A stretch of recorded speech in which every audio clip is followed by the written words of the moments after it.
La décision Sonépar est la première décision de la commission des sanctions de l'Agence française anticorruption. Donc c'est une commission qui a été créée en même temps que la loi Sapin, donc en 2016. La loi Sapin qui a invité les entreprises à mettre en place un certain nombre de bonnes pratiques en matière de lutte contre la corruption. Donc ça c'était en 2016.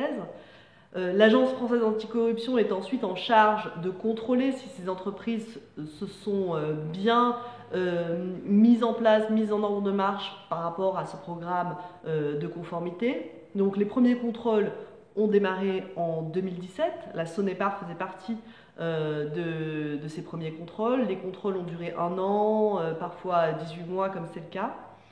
Et si l'Agence française anticorruption n'est pas satisfaite, elle peut saisir la commission des sanctions de l'Agence française anticorruption qui, elle, sanctionnera des programmes de conformité qui ne seraient pas satisfaisants ou pas concluants au regard de la loi et des objectifs de la loi Sapin.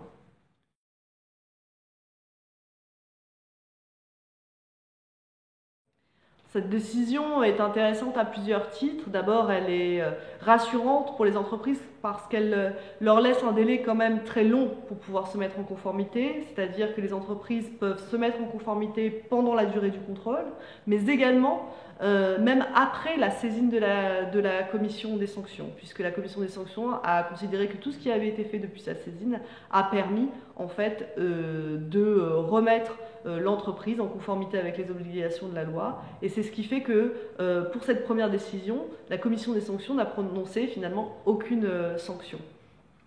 Le deuxième point intéressant, c'est que cette commission a une interprétation qui est plus souple sur certains piliers de la loi que n'a pu l'avoir l'Agence française anticorruption. Et le troisième élément, c'est que la commission des sanctions a refusé finalement de s'immiscer dans le contrôle, la méthodologie qui avait été employée par l'Agence française anticorruption lors de ces contrôles.